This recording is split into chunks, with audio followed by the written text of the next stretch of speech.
What's going on, everybody out there? Once again, it's your boy Chris Levine, and welcome back to another great interview here on the Veteran Influencers Podcast. Today, I have a special guest like I always do. His name is Sergeant Major Mike. You're going to have to help me with this Lampolsaen? Lampolsaen. Oh, you got to put the Lampolsaen in there. Oh, that is amazing. Sergeant Major actually just recently retired a couple years ago after doing 30 years of service. That's right. Big round of applause to that. And so he actually joined in 1989, October, and he went to Paris Island. You know, it's not West Coast or anything, but we'll give him a pass. You know, it's fine. He was also meritorious all the way up until the rank of sergeant, so you know he's a superstar. You know, definitely representing the Marine Corps in the right way. He's a combat engineer by trade, 30 years of service, and retired in 2019. Ladies and gentlemen, our amazing guest, Sergeant Major Mike Lampolsaen.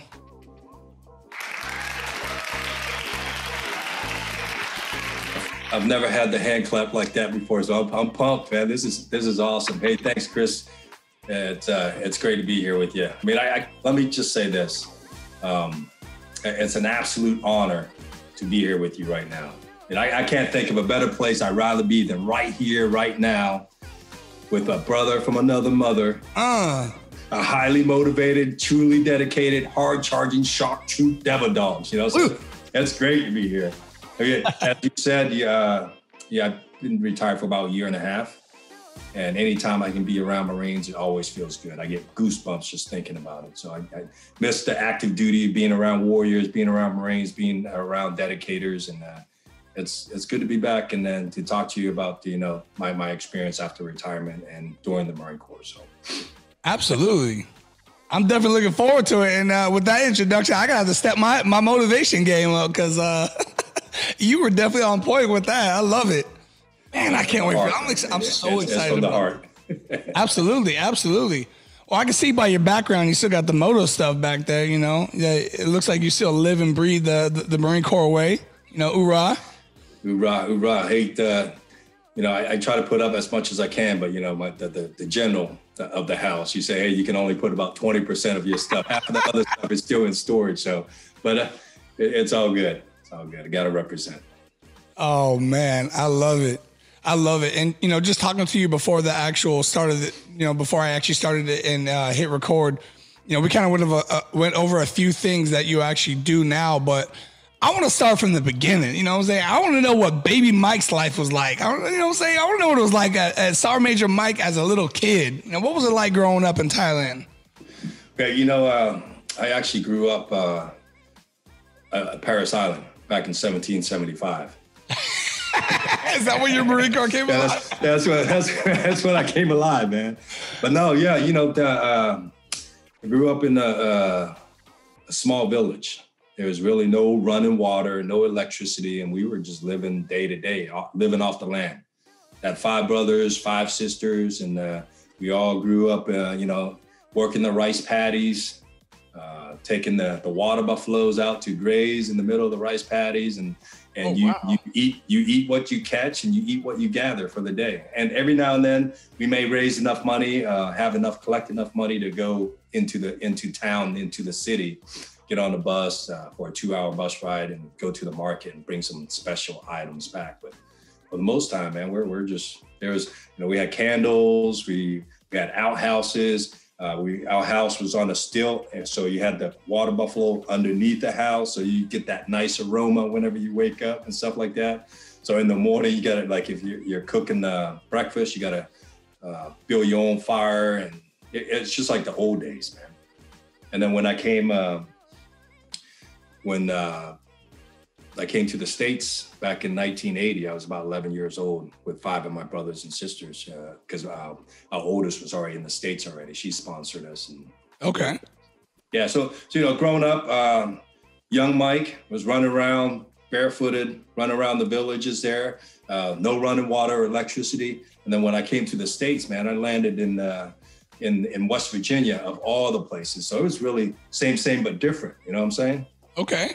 With like, as far as being out in the country and living off the land and all that stuff. So I guess the city, what town or what city from Thailand did you grow up in? It's a small town just outside of Udon Thani.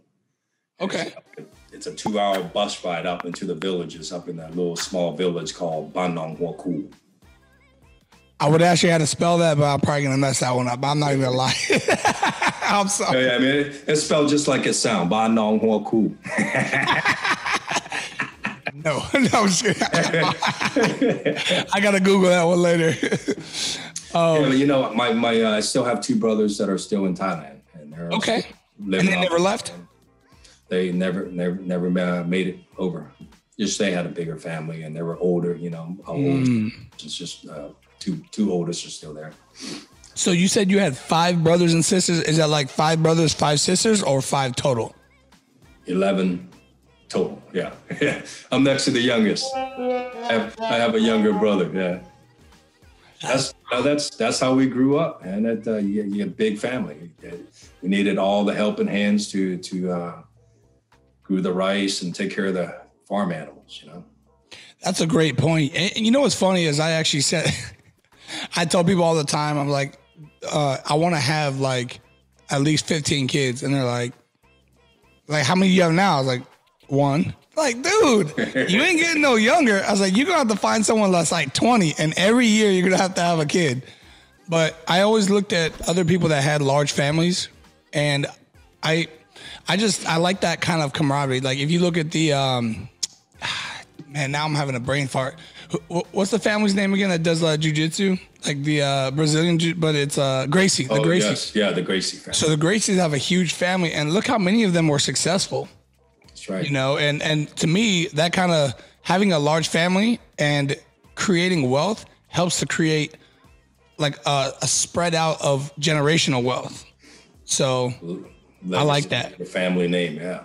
Absolutely. Marine Corps family, man. We're the smallest service, but yet we are the tightest family, in my opinion. But it's fact that the Marine Corps is the tightest of all the services. Let them know, Sergeant Reggie. Yeah, I'm not going to lie. Yeah. Everybody knows that. So it's not bragging. It's not being arrogant. It's just the truth. Yeah, I mean, you can just Wikipedia it right now. You know what I'm saying? Tightest family, Marine Corps. Oh man, I love it. So you grew up in Thailand, 11 brothers and sisters total. And somehow you said you ended up in West Virginia. How did that happen? That's where my oldest sister was living at. So she sponsored us, and we just like the 5 youngest in the family. My sister brought us over because both of our parents had already, passed away. So we.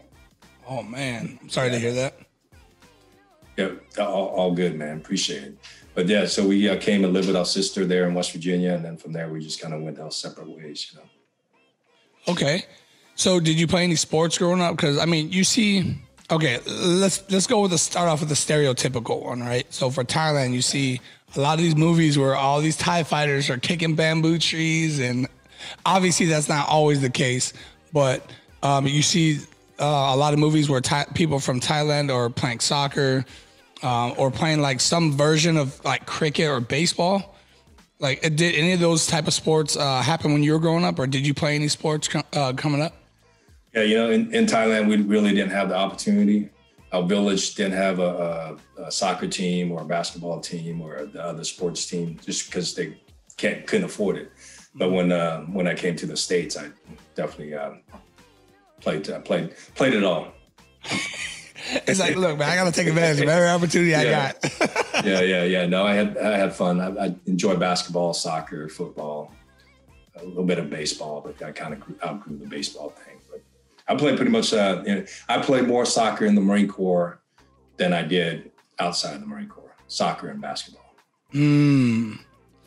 So like, I know that there's poor throughout the entire world, but let's be honest, there's different levels of poor.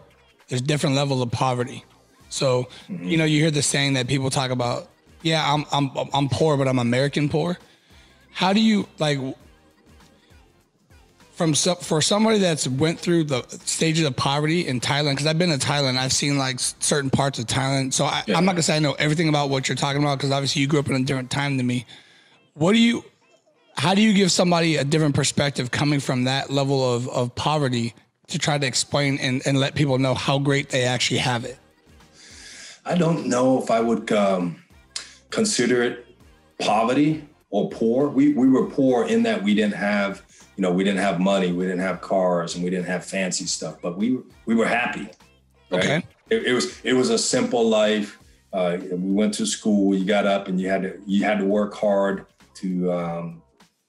but we weren't starving. You know what I'm saying?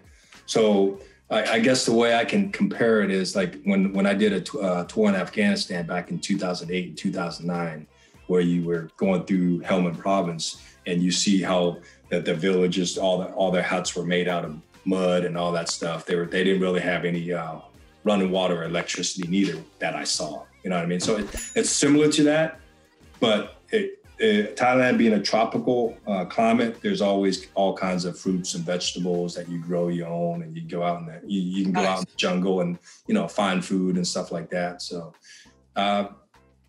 that's the difference. I would say that take away what we have right now, like all the fancy computers, the telephones, all those electronic stuff. We didn't have that, but we were happy. When we went out and played around the neighborhood, played with sticks and, took care of water buffaloes or whatever, played hide and seek, and we made up games. You know what I mean? Right. Yeah. It was say like to me, the way I see it is that poverty is like you're starving and you don't have the health and happiness and the comfort of your family and friends around the village. We had that, you know what I'm saying? Right. No, that's good too, because I kind of I like to reference back to my childhood too, and compare it to today. A lot of people live through social media, and they allow social media to dictate to them what's rich, what's poor, and what's normal. And I think it doesn't allow people to fully recognize how good they actually have it, because they allow someone else to tell them what happiness is, or to tell them how you should live, or to tell them, what success is. So that's good though that you mentioned that. It's success is to me, and success, poverty, riches, and all that. It's in the eyes of the beholder. Really, it's how you think about what it is that's what it is. Absolutely, and I agree with that. In that. You don't know what you don't know. Like if I grew up in a village and I'm happy, I'm running around, I got friends, I'm going to school, I get to eat and I get to play, I'm happy. There's no worries about bills. There's no worry about having to go do this, going to that. So I didn't know any better, man. I was 11 years old growing up in that little village, and when I went back 20 years later, back for the entire time with the Marine Corps, I was blessed with being stationed in Okinawa, and we went back for a Cobra Gold exercise. And snap! Yeah, me too. Cobra Gold. Awesome deployment, right? And we got to go back to visit the village, and now that the roads are paved, it seems like every home has electricity now, and it almost seemed like everybody has like mobile phones, but they still live the simple life in that they live off the land. Everybody's still farming and stuff like that, but they just got the extra accessories, if you will. Big round of applause at that. I love to hear about that type of, I'm not saying that's necessarily a success story, but it's, you can tell that their society is starting to improve. And I love to hear about that, people evolving over time. I've seen some villages or some areas that just never evolve, they never quite make it to that part, but to see, it seems like their standard of living starting to go up. And I love to see that. I wish everybody could get to have that high standard of living in the world, Yeah, definitely. So, you talked about growing up in Thailand, then you talked about moving to West Virginia. At some point, the military had to, cross your interest, or was it like one of those things where hopefully you didn't get in trouble with the law and they're like, hey, you can either join the Marine Corps or you can go to jail? How did the Marine Corps come about, or was the Marine Corps even your first choice? It was. And the way it came about is, I moved around a little bit. After West Virginia, I moved down to Georgia, Savannah, Georgia. Then I moved up to New Hampshire, and then I ended up in Murphy, North Carolina. That's where I finished up high school at. And, It's either, to go to college, which we couldn't afford for me to go to college. I could have gotten some kind of sports scholarship, but, academically, I think at that point it was pretty easy where I made good grades, and I wanted something that was going to push me. I didn't know a lot about the different type of services. In fact, my senior paper, I did a paper on the Marine Corps, and that kind of intrigued me because they were known to be the toughest and the hardest branch to get into, and they were going to push you, they were going to challenge you, and all that stuff. So that was me. I didn't want it easy. I wanted something hard, so I called up the Marine Corps recruiters. I was a dream recruit for one of those recruiters. Sign me up. You what? Yeah. What are you smoking, man? Are you crazy? What the hell's wrong with you, son? So yeah, that's I wanted a challenge. That's why I joined the Marine Corps. And the job that I got as an engineer, I basically when I was at the recruiting office, I saw one of the Leatherneck magazine, right? Oh snap! And they had a picture of Marines sitting in the back of AAVs. And it was a Leatherneck magazine. So I told my recruiter, I said, hey, that's what I want to be. I want to be a Leatherneck. Right? Said it like that? Okay. Yeah. Okay. I want to be a Leatherneck. Didn't care what job it was, but he assigned me the AAV MOS. And then when I got to MCT, I was like, you know what? Maybe I should reconsider. Maybe I should be an engineer, use my GT score. It was something that I was interested in to do demolitions and explosives and construction and stuff like that. So luckily it worked out to where they switched my MOS to engineer at MCT school, at MCT.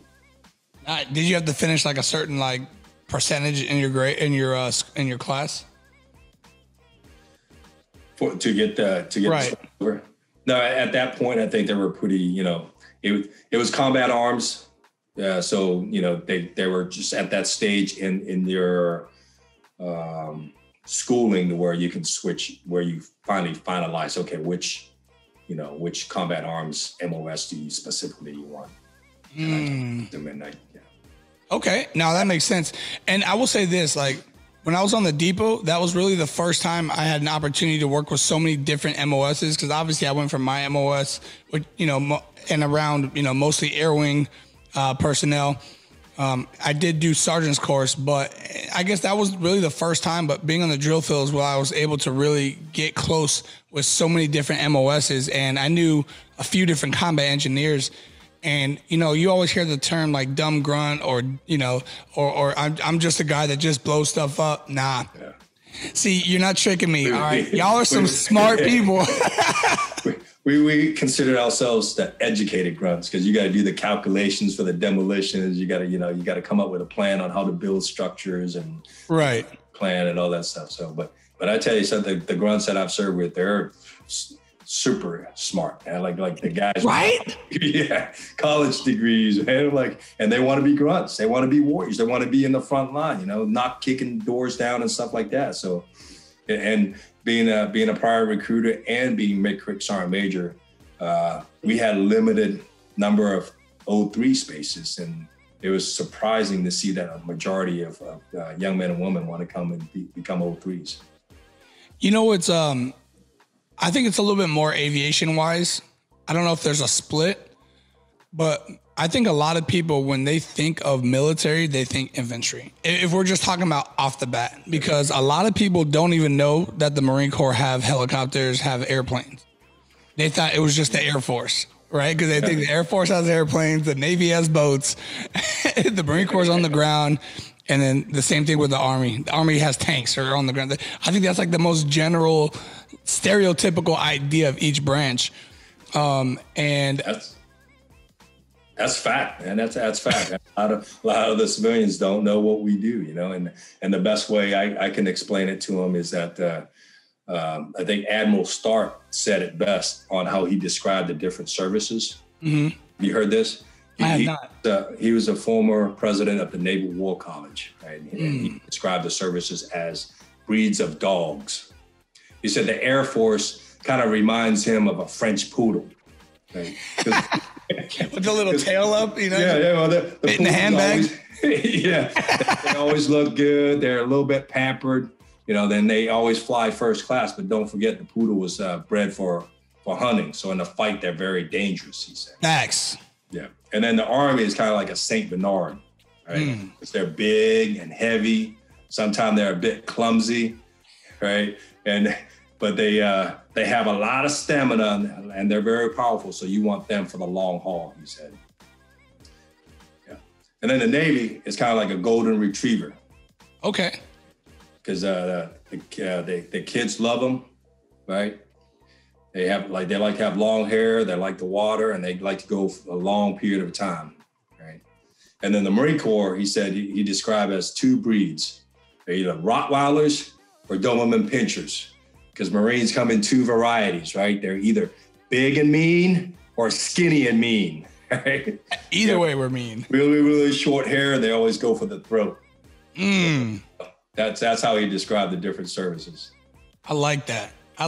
That's a great way of the day, man. We got the world's greatest military, no doubt. And all like kidding aside about the different services, different branch, and the back and forth kidding and stuff like that. We do have the world's best services in the world. You know what though? Like the reason why I like the way you just put that so much is because you could have like said something funny about the other services, like, oh, they're weak or they're this. I think for the most part, we're starting to get away from that whole we're better than everybody type of mentality. I mean, Marines are cocky, you know what I'm saying? That's just how we are. But I think we were starting to breed like kind of like a hate for like, I don't want to say hate, a dislike or there's another word I'm thinking about for like the other services, as opposed to we're all one team. One team, one fight. Yeah. Thank you. And we saw that, we saw that in Iraq and we saw that in Afghanistan. We rely on each other to accomplish the mission. And I tell you, I would not be here today without our brothers, in the Navy and in the Army. Air Force too, man. When you hear that warthog, that jet flying over, that sound of freedom, yeah, I was like, oh yeah. That's a lifesaver right there. Oh man, big shout out to all the branches. You know what I'm saying? Oh yeah. Anybody that serves our country, anybody that has ever served before, firefighter, all branches. Thank you. Those that have sacrificed, paid the ultimate sacrifice, and no longer with us. We appreciate you guys for setting that pavement before us, man. We totally appreciate that. Absolutely, man. Absolutely. And on that point, Chris, in that, we know that less than 1% of the U.S. population actually serve in the military. So, and that's no fault to those that didn't serve. It's just that they just don't qualify to join the service, So, but it's a great sacrifice, and we got the great citizens that are willing to serve on behalf of other citizens. So kudos to everybody for sure. Absolutely, absolutely. So, we talked about you switching your MOS at MCT. Now you're in the Marine Corps, and skipping the rest of the schools that you had to go to. Now you're in the fleet. Were you a PFC when you first got to the fleet? Because you said you're meritorious. I got Lance Corporal out of engineer school. I was a top class. They were given like that Band of Brothers Award. So nice. Class leader at engineer school, so I'm meritorious Lance Corporal. So I check into my first unit in Okinawa, Japan, 3rd Combat Engineer Battalion as a Lance Corporal. That's what I'm talking about. I love that. So what was your experience like early on? Like, because obviously you get to look back at your entire career, and you could probably kind of break down the different phases, the different ranks, where you were at, duty stations, and kind of explain what your experience was. Like, what was your experience initially hitting the fleet? Were you scared? Were you nervous? Were you like, man, I'm just ready to whip this on. I want to deploy right now. I'm scared to deploy. Yeah, no, it was a little bit of everything, right? In that we didn't know what we didn't know. It's 5 of us checking into a unit. We were newbies. You know how the units treat. Even though now it's yeah, that's right. Oh, that's the first company I checked into was Boot Camp Bravo. third CEB. We called, our nickname was Boot Camp Bravo because you got treated like boots, and every working party, every little thing. Back then, hazing was acceptable. It was very common. So we did a lot of stuff that I'm glad we don't do now. You know what I'm saying? Like when you pin on your NCO, your blood stripes, like you actually got pinned on, where I was out of commission for about 2 weeks after I pinned on a corporal. Oh, you're talking about the blood stripe. Oh, yes. Yeah, some people took that overboard. And then it would be, the thing that I hated the most is it would be people that you had no respect for, think they're going to get in line to knee you in your leg. I was like, nah, fam, you're going to have to catch these hands if you touch me. Yeah. Back then, they're all, if they were NCOs and above, they were in the line, and the newly promotees had to go through the gauntlet. So I'm glad we don't have that type of event or behavior going on right now. Even though there's pockets of it that's still occurring, which Marine Corps is working so hard to try to get rid of that. I know nothing about that, Sergeant. Come on now.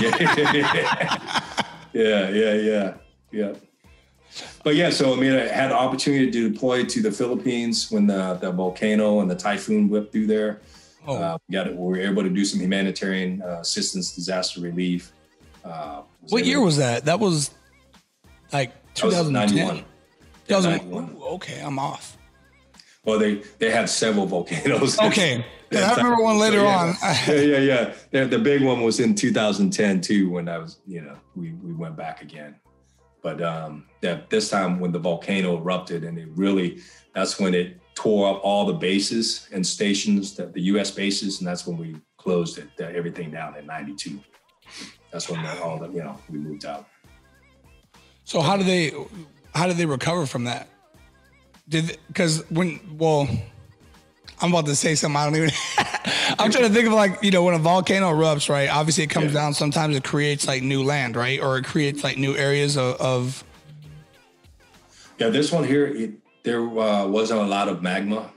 Okay. It was more like a dirt, dust, and sand debris everywhere. It covered all the homes. It crushed a lot of the villages there.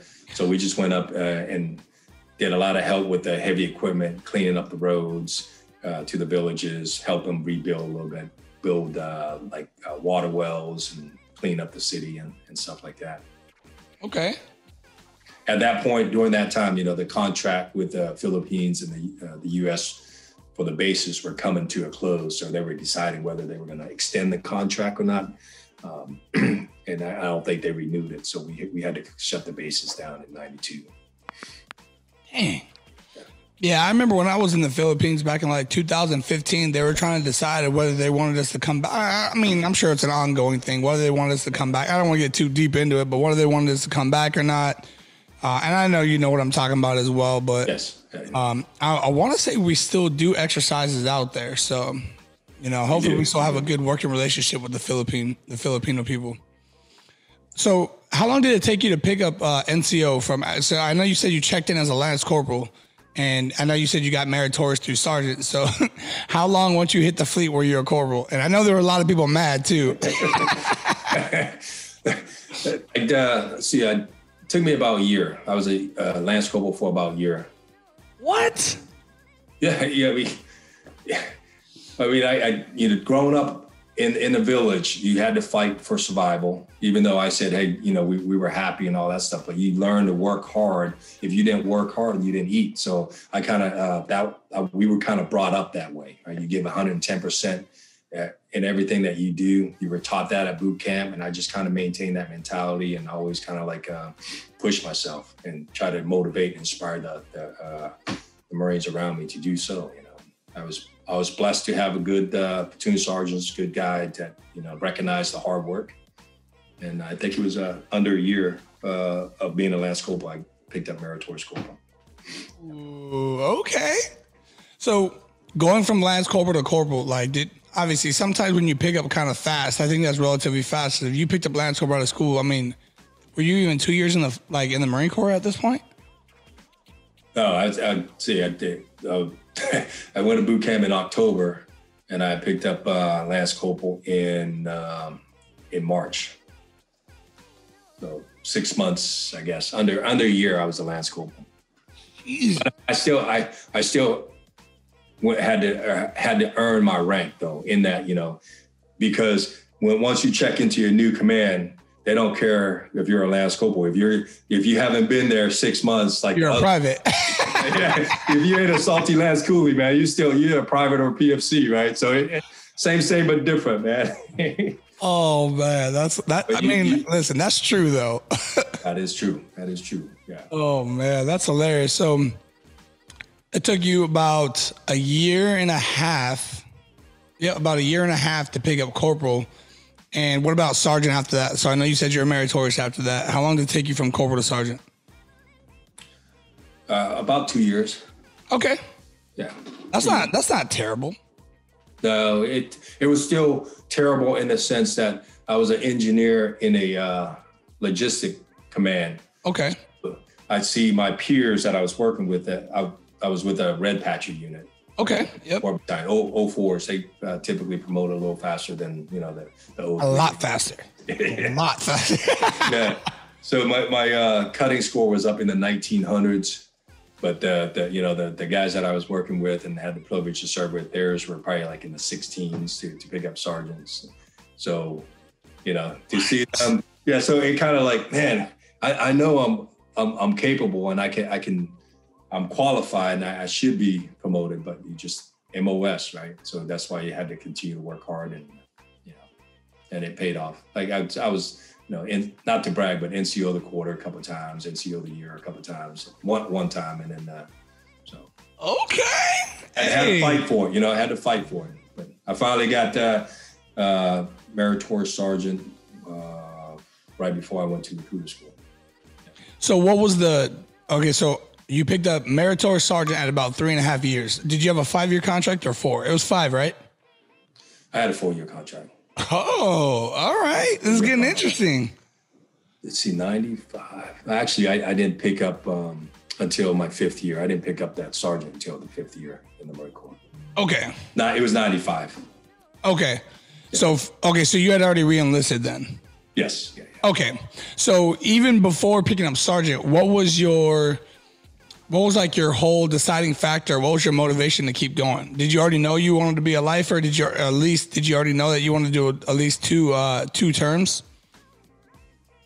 No, I mean, I didn't even know there was such a thing as a re-enlistment, right? So as my EAS was coming up, the career planner said, hey, are you going to re-enlist? What are you going to do? I'm like, I have no idea. What does that mean? Yeah, you get the option to stay in the Marine Corps for 4 more years if you like. Like, all right, let's do it. Yeah, like say I won't. Yeah, I didn't even know that you could do 20 or 30 years. I was just going. I was just so focused on the day-to-day mission, making it happen, and then just go from there. I didn't really plan out my career like I should have. Looking back, hindsight, I wish I would have had that kind of like I would have picked somebody to mentor, a mentor to kind of like show me the ways, if you will. Right. Well, shoot, it seems like you figured those ways out. Meritorious all the way up to a sergeant. The only meritorious rank I got was corporal, which I'm not complaining about. I think had I been able to shoot better in the beginning, then, I think I would have got promoted a lot faster because everything was maxed out. But I had a few other opportunities, and I don't know if complain's the word, but I kind of played the victim a little bit, like, oh, well, this person didn't do this, or they were supposed to put a package in. But I look back at it, and honestly, I'm glad that it didn't happen.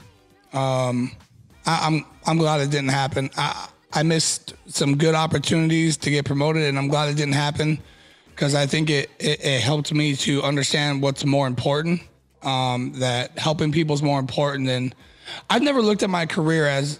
I know it's kind of backwards to a lot of people, but I never looked at my career as something where it's like I'm focusing on to see how many awards I can get or how many promotions I can get or how many. I just never did it.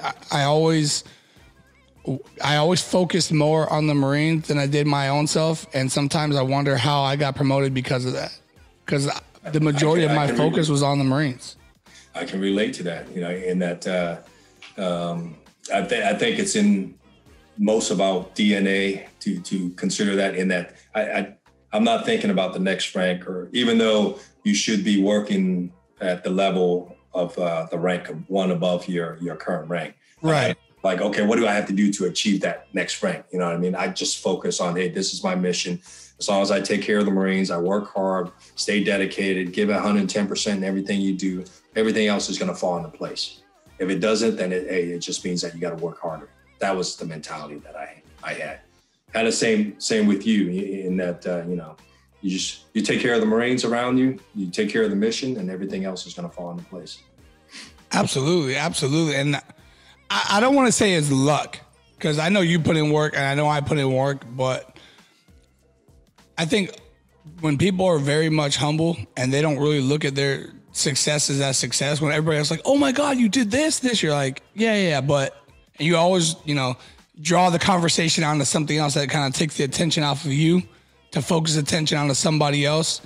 You don't always see that, and a lot of the times those are the ones that get out of the Marine Corps, and it's frustrating. I've seen so many good people get out, they got their own reasons, whether they can just handle it or not anymore. But it's sad, because how great they were and how great they would end up being for the Marine Corps. Right. Yeah. All right. So, about 5 years, right? You picked up sergeant now, and how far after that did you go recruiting? It wasn't very long at all after that. I mean, I think within 6 months, I actually, I had orders to the drill field, which was what I really wanted to go. I wanted to be a drill instructor. I wanted to wear that Smoky Bear, So that's right. And I think I would have been great at it, but at that point, needs of the Marine Corps, right? We did a deployment in Norway. I came back and the orders were changed to, hey, sorry, Sergeant Lampolsen, they need recruiters more than they do drill instructors this time. So yeah, it hurt. They switched them? I did everything I could to try to get it back to the drill field, even calling up to headquarters Marine Corps to have it changed, man. And they like, hey, suck it up, Marine. You re-enlisted, right? So we got you? Nah. Yeah. Hey, you're going. That's right. Yeah. So, I mean, no regrets, right? It was meant to be. And I did the recruiting duty down in Jacksonville, Florida. Okay. It was a blessing in disguise. Even though I saw my peers that went to the drill field where they got, meritorious staff sergeant, meritorious gunny. I'm like, man, that could have been me. I could have went down there, because I love the drill. I mean, that's all we did in Okinawa, my first tour. We had good leaders that taught us drill. That's the base of everything, right? Discipline, automatic, will and obedience to orders and stuff like that. I was good at it. But the recruiter side taught me the people side, how to communicate, how to navigate through the populations and stuff like that. Yeah, I think it's good. Just like we were talking about, where, if you're a Marine, the Navy's nasty, or the Air Force, it's the same way with these special duty assignments. The drill instructors just got to turn their hat over and look at a schedule, and, recruiter doesn't put in as much work as us. But at the end of the day, like you said, there's a lot of life lessons and skills that you gain from each special duty assignment. It's kind of up to you to kind of find it. And when you do see what it is, you kind of fine tune it, because sometimes you only get that one opportunity to really kind of hone in on what it is that you could be working for, So you did recruiting in Jacksonville, Florida, and obviously it was successful, but was it like a struggle? Yeah, I've survived it. I got the ribbon. You're honest. I got the ribbon. It was tough. I mean, back then, you hear people say, "Yeah, back when I was a recruiter, we had to write 3 or 4 per month," and it's true. We had the mission was 3 per month, and if you didn't make it, then you were struggling. You can go from a hero from writing 5 to have the heavy hitter award for that month, and the next month you go to a 0, and then you're getting counseled and you're getting remediated on your performance and stuff like that. So we had a good team. I had a good RS, had a great team. We took care of each other, and everybody was successful. So yeah. I like to hear that too, because I don't want to go too far in depth, but just like with every special duty assignment, you hear about those horror stories about people that they got their 10, but then you got this guy rolls a 0, this guy rolls a 1. And instead of just sharing those numbers with them, you know, say, nah, I'm keeping these all to myself. But then you also hear those stories where it's like, yeah, man, I'm going to do as long as you're doing what you're supposed to do, man, we'll take care of each other as a station. Yeah. I love hearing that. That's the way it was at our station. We had a good team, and that we took care of each other when needed. You know what I mean? But you got to work, though. You got to work. Oh, absolutely. Ain't no freebies over here. Oh, man. Oh, so around this time, I'm assuming after you completed your tour on the recruiting side, you picked up staff sergeant, or did you pick up staff sergeant on recruiting? I picked it up on recruiting. Okay. So what was your viewpoint, easiest and hardest things that you dealt with as a staff NCO? And what are some of the biggest transitions that you went through when going from sergeant to staff sergeant? Whew. Was that too much, or we can break it down if you want? Yeah, you know, the transition wasn't too bad because we're on recruiting duty. It didn't matter whether you're a sergeant, a staff sergeant, or a gunny. You still had to hustle. You still had to work hard. You still had to bring in the numbers. So as far as responsibility-wise, I didn't see any challenges with the transition from sergeant to staff sergeant. But when I checked in to my new command after recruiting duty, you know, I was already wearing the staff sergeant, so I automatically had to start a new position outside of my field. Actually, being out of the MOS for 3 years and then going into a new unit and trying to learn another job because I was serve as an S3 plans chief. Okay. Going back into engineer platoon, so it was outside of my element. So I had a smaller unit. Had a smaller group of Marines underneath me and stuff like that. So it wasn't of a very steep learning curve. Okay. Yeah. No, that's good. I you know, depending on what your viewpoint of a staff NCO when you're coming up, I think kind of determines whether it's going to be an easy integration with the staff NCOs or a little bit, and you're fighting like a little bit of friction and a little internal friction because, you know, without like talking crap, I had my own viewpoint of how I viewed staff NCOs, at least, you know, from what I've seen, right? I haven't seen every staff NCO, and there's always gonna be goods and bads. So in the beginning, going from sergeant to staff sergeant, it was a little bit more difficult for me to integrate because it still felt kind of weird. But my sergeant major was pretty much like, you're going to start hanging out with staff NCOs and stop hanging out with your shop. Because we were on debt all the time in Japan. You know, I would go, you know, there's only like 2 places you can really go because you're limited. And I would always just say, hey, let's go out with the shop, or like as a shop, let's go. And I would do everything with my shop. You know, I'd be with the sergeants, you know, I'd be with my, you know, everybody. And my sergeant major was like, hey, you need to break that mold and you need to start integrating yourself with the staff NCOs. And in my head, I was like, I couldn't even think to even do that. Not because I didn't feel like I was a staff NCO yet, but it still felt weird to me. And there were still like some staff NCOs that rubbed me the wrong way throughout my career. So it made me hesitant to want to be friends with staff NCOs. But after a while of, you know, my sergeant major mentoring, I met one person. We had something in common. We played Call of Duty, you know, and that broke the ice. And then I found one more and I found one more. And I was like, okay, I think I could probably do this a little bit. But it's hard. It's hard. I mean, when I was a first sergeant, I mean, I had to break that down to the, you know, the platoon sergeants too. And that, hey, look, you can't hang out with your snipers all the time, man. You got to move over into the staff NCO barracks or move into the staff NCO building. And at first, there was some resistance, you know, because that team is tight and the platoon is tight, and but got to have that separation though, right? Between, you know, the NCOs and staff NCOs. So what your sergeant major did is mentoring you and guiding you in the right direction. So that kudos to him for, you know, recognizing that and mentoring you in that. You know, I look at it now, and even me doing it with the staff sergeants, but I think the first sergeant and the sergeant major job is so underappreciated in the Marine Corps. I know I'm getting a lot of flack for that, but as you come up and you start to understand a little bit more of what they do, it's almost like you truly have to respect not only what they do, but how they do it. Because when I was coming up, like as a PFC, Lance Corporal, if you saw the first sergeant, it was like, you're dead.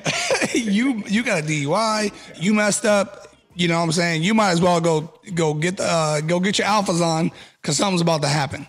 Yeah. But now I feel like the Marine Corps transitioned to where the first sergeant and sergeant major has been more of a mentor type role than I've ever seen it. It's no longer the first sergeant that's always mad looking, like just waiting to yell at somebody. It's, hey man, come on in. Let me talk to you. Hey, how can I help you? And when I started to see that transition, and I found that out the most when I was in Japan, and I had this sergeant major named Sergeant Major Capin. He just recently retired. Shout out to you, Sergeant Major. I love you, Jason Capin. I have never seen a sergeant major like him in my life. This guy was so much of a people's person. He smiled all day, and he was infantry. You know, he had the horseshoe. So on initial like see, you're like, oh, this dude's intense. But he was always smiling, and he ran one of the best staff NCO corps I've ever seen. He made you want to do things as a staff NCO corps. So maybe it's just my perception, but seeing that transition, I love it. I love it. Yeah, you know, it's great that you pointed that out, because the majority of my peers and the sergeant major and the first sergeants that I've had the privilege to serve with, they fall in the same category as Sergeant Major Captain, because that's you know, you got to be a father, you got to be a brother, you got to be a mentor, and good on the first sergeants and sergeant major that are currently serving now, because they sacrifice a lot. It's 24/7 answering the phones and you know, going out of the ways to take care of Marines, and they do a phenomenal job. And I think from my experience, I know that they are very approachable. Most of them, if not all of them, are willing to open their hearts, their homes to any Marines to just come over and just, because I don't think any senior Marine wants their Marines to fail. You know what I'm saying? Right. So if they have that mindset, then of course, hey, I'm available to you, dog. You call me anytime, and we'll be there. You know, and when I was first sergeant from 05 to 08. Okay. And I had the privilege to, I think, in my opinion, be there for the Marines to you know, kind of like be the inspirational leader in that, talking to them like a warrior, like, you know what I mean? Treat them like I guess what I'm trying to get at is the golden rule of treating others like you want to be treated. Right. Yeah. No, I love it. I love the fact, because even when I was coming up, if your staff sergeant was at work and they were there for like a long period of time, or they had to like tell you something, it was like, oh man, some stuff went down. Or let alone if your gunnery sergeant or your mass sergeant had to like say something, or they were at work for a long period of time, it was like, oh, some stuff's going down. But now it's like, I just feel like it's so much easier to walk in the sergeant major's office, or to walk in the first sergeant's office and sit down, and the type of mentorship that they give, like, first sergeant Estrada, like I talked to him a lot, and it's that he was the dude was so intense, but that dude would take the shirt off, you know what I'm saying, off his own back. He would sacrifice everything for you.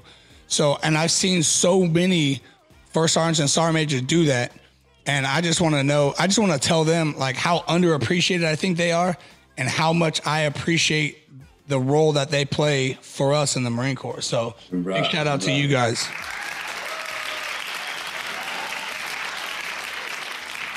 They definitely deserve that shout out for sure. Absolutely. Because I can reminisce and think back of when I was a young, you know, Lance Corporal, and Sergeant. I don't remember ever seeing my first sergeant or sergeant major. But I think nowadays, though, they're out there more. They're visible. They're active. They're engaged, and they're very approachable. But don't get me wrong. If you screw up, yeah, screw some up, you'll definitely get what you got coming to you. But it's all on you. Oh, yeah. Oh man. Yeah. Okay. So you know, let's kind of go a little bit forward, right? So you talked about like your experience as a staff NCO. You talked about a little bit as a first sergeant and you know, the upper echelon of staff NCOs. As that time started to reach 20, what were your thoughts? Like, I'm ready to retire at 20. Did you always go, I'm just going to keep going until they kick me out? Yeah, at that point, you know, once I've picked up Sergeant Major, I was like, hey, I'm in it for the long haul. I'm going to stay in as long as the Marine Corps needs me. And we were fortunate to be able to do 30 years serving at that, you know, as a Sergeant Major at the battalion level, regiment level, and then at the IG of the Marine Corps, and then the Marine Corps Recruiting Command at the 2-star level. So it's been quite a privilege and an honor to serve with all those Marines and sailors and their families. You know, so one of the reasons why I decided to do this, like that motivated me to do the whole podcasting thing and to speak on subjects like this and to interview, you know, great Marines like yourself, Sergeant Major, is when I was in Japan, I remember speaking to some E7s, E8s, and E9s, some that were close to 20 and some that were close to 30. And I was getting mixed reactions from them when I asked them a simple question, like, what do you plan on doing after you retire? Some people were like, oh, I got this lined up. This is already in play. This, I'm going to use this for this. I'm going to school. Cool. Some people were like, honestly, I'm probably just going to go, you know, sit and greet people at a door somewhere. And it's just like, at 30 years. And I was like, okay. Some people were, honestly, I don't have as much money saved up as I would like. You know, some things happen and, you know, I'm probably going to end up doing this, and this because of that. And it broke my heart to hear those things, because if you think about it, at 30 years, the average age is probably anywhere between 48 and 52-ish, right? Right, yeah. And that means that you spent over 50% of your life dedicating your life to something, and you don't have the return. You haven't planned to have the return that you should have after utilizing that much of your life doing something. And I knew at that point that as I had to spend some time educating as many people as I could to how they can, of ways that they can put themselves in positions to be in a better position when they retire. And one of them is by teaching a lot about the VA. I know, like my dad, he retired in 1999 and he just recently got 60%, and he's been at 10% for like almost 20 years, you know, and now he's been going back and now he's fighting it. But it's like, think about how much money that he could have had doing that and how many other opportunities he could have used with that money. Things that he could have done with that had he been pursuing that a little bit, about your benefits. And so, like, what kind of advice would you give to somebody that's about to retire, whether after 20 or whether after 30, and they're close on that cusp, or before they get to that cusp? What would you tell them that they should have ready, or how they should set themselves up? Oh yeah, no doubt. I mean, I think with the TSP retirement plan, you know, first thing I would say, you better take advantage of that. You know, if the Marine Corps is going to match that 4 or 5% initially, hey, that's free money. If you're not investing at least 4% of your pay, then you better take advantage of that free money. So set yourself up financially, whether you invest in the TSP or other type of IRAs, in real estate, put some money away, and get an education. Whether you get that degree while you're on active duty or have a plan to get a degree after you get out, you know, think of a way to improve, put tools in your tool bag to make yourself more marketable, so that the jobs out here can will look at you. And a lot of the high-paying jobs or the jobs that you like now will require some type of a degree or some type of certification and stuff like that. So take advantage of all the resources that is available to you while you're on active duty, tuition assistance and other certification. And then start the networking, and then start you should document everything in your medical records. You know, you talked about your dad, you know, having a 10% retirement and fighting for 20 years to get it up to 60%. You know, us Marines, we're kind of hard-headed, right? We're tough. We like to suck it up. We don't have time to go to medical. We don't have time to go get this thing checked out. But hey, that's part of the process. Part of being a good leader and being a good Marine is hey, it's okay to take a knee. It's okay to get this documented, get it checked out. Just get it documented, because we don't. It's the lifestyle of a Marine is not like the lifestyle of an average citizen. Right.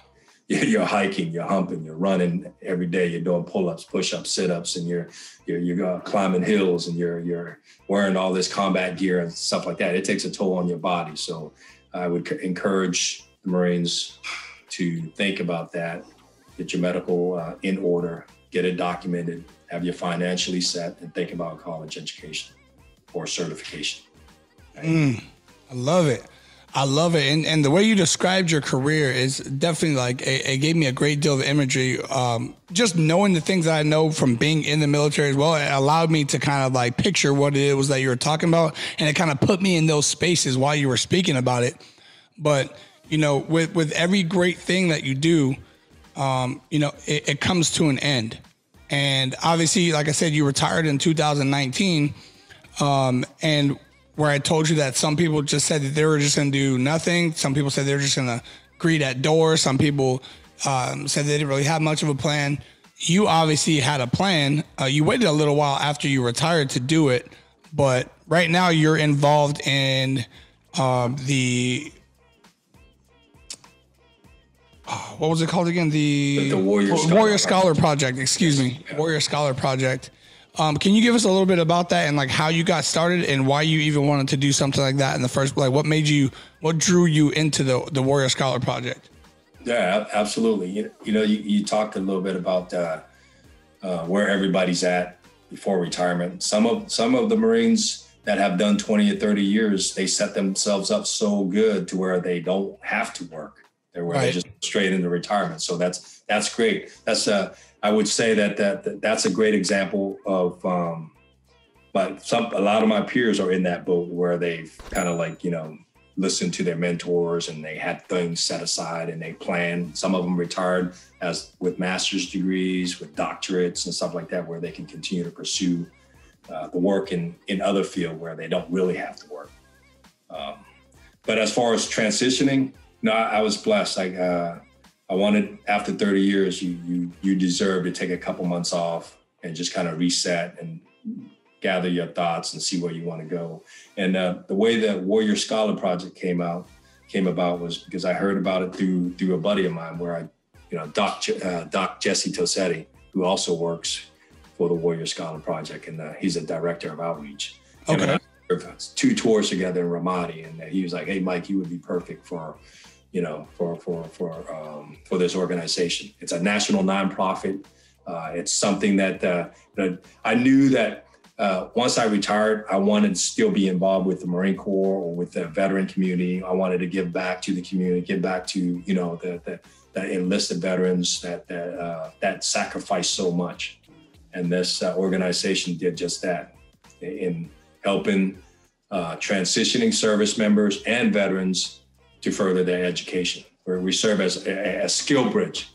Kind of like, you go into any service, now 4 or 5 years later, you've been out of school for 5, 6 years, and it's it can be intimidating for anybody, right? So facts. Yeah, it's very intimidating. So, Warrior Scholar Project will send veterans and active duty to a 1 week or 2 week academic boot camp.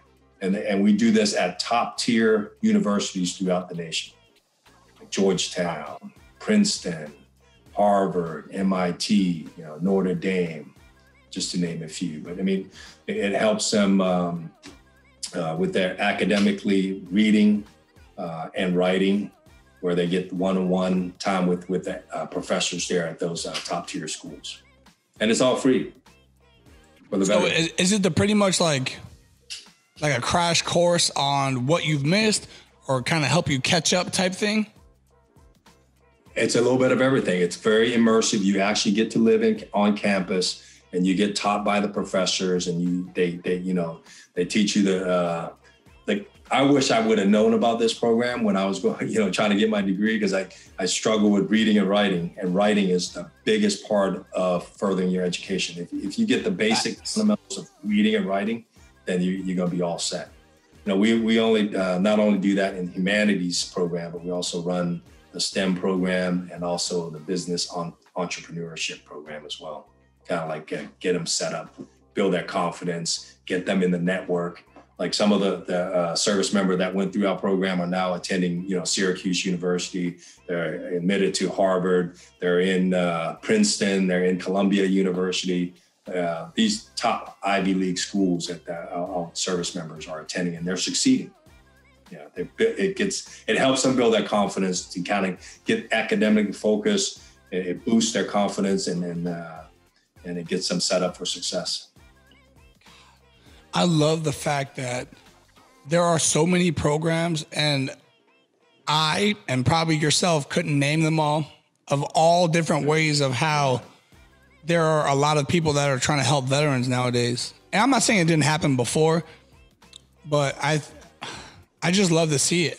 And I love every time one of my Marines get in, I was like, hey, Gunny, I heard about this program. Do you know anything about it? I'm like, what? When did that happen?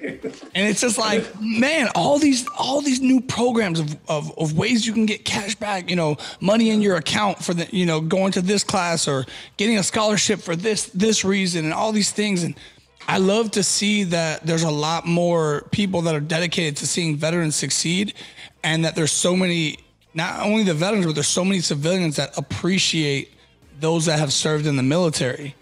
That's the beauty of it, in that the nation is so supportive of the service member, and they want to help out, and they want to support us, and especially to higher education. And that's what the WSP is all about. When they our alumni, when our participants get mentored by the alumni, and they work through them the entire process, they stay with them throughout their academic experience. And they're there to support them through the entire college experience. And it also helps them transition to like the workforce as well. So it's a great program in that, it's just underutilized. And our mission at WSP is trying to help out as many veterans as possible.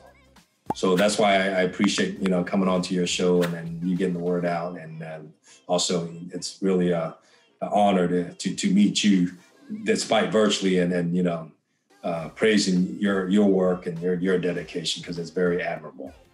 And I truly appreciate that, Sergeant Major. That seriously means the world to me, and I'm glad to have you on this platform. Not only because you were a Sergeant Major, did 30 years, but because you are selflessly bringing another opportunity for veterans to be able to get that opportunity to further their education and to make things a little easier as far as the transition. Because throughout the time that I've been in the military, I noticed one of the hardest things in the military is the transition, and I've seen that transition kick a lot of people in the butt.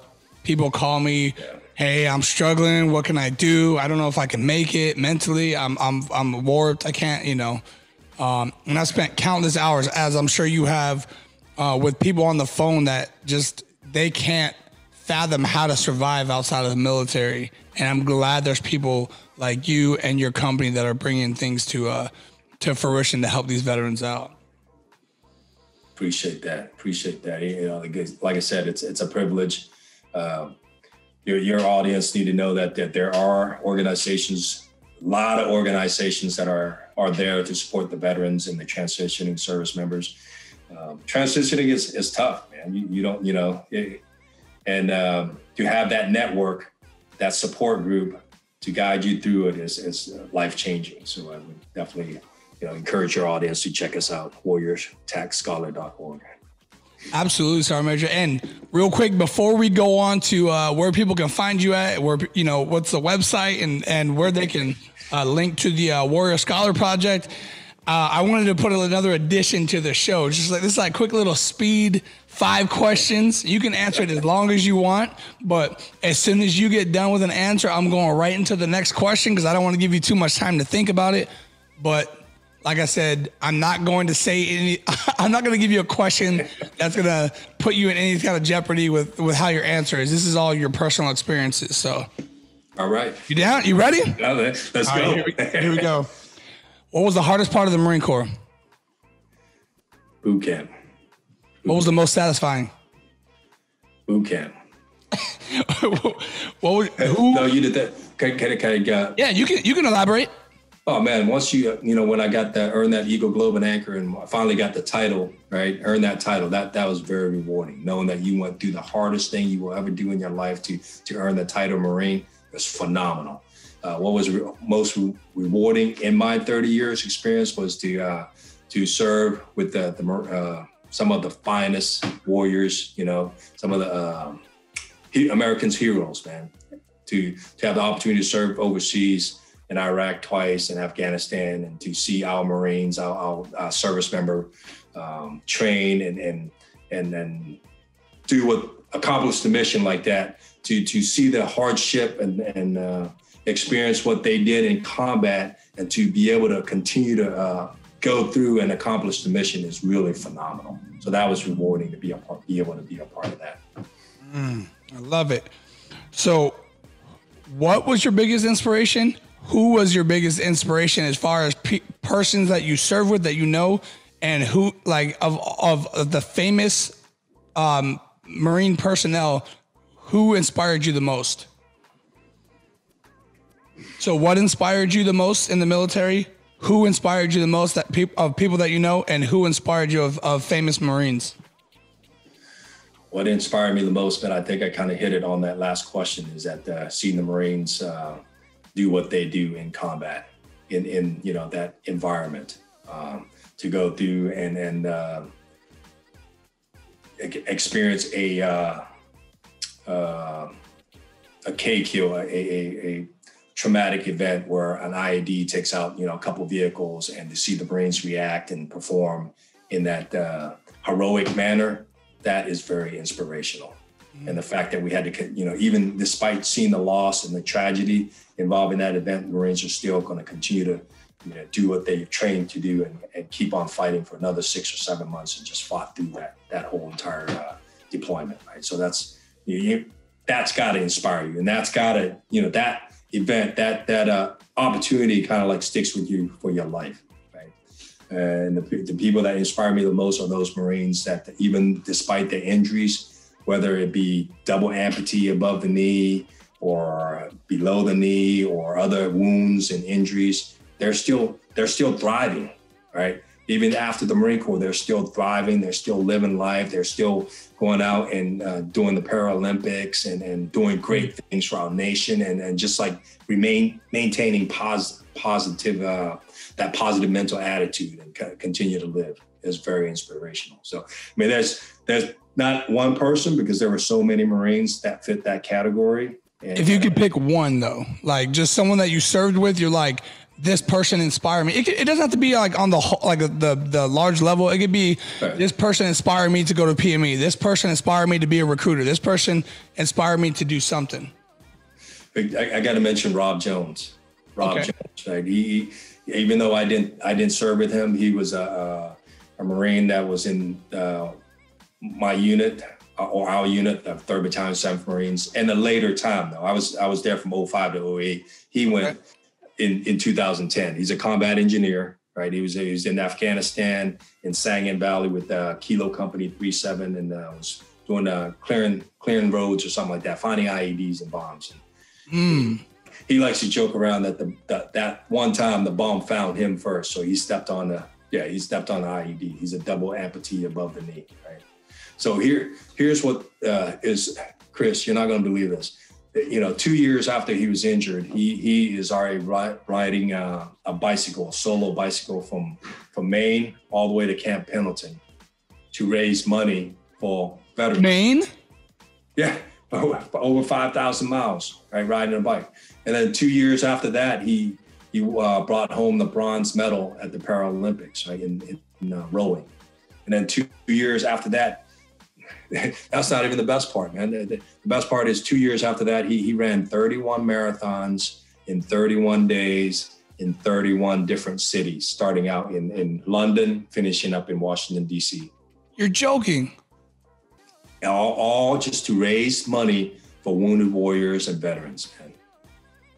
So, he would be great on your show too. You check him out, Rob Jones' journey. I mean, a phenomenal individual. He's continued to, give back despite outside of the Marine Corps.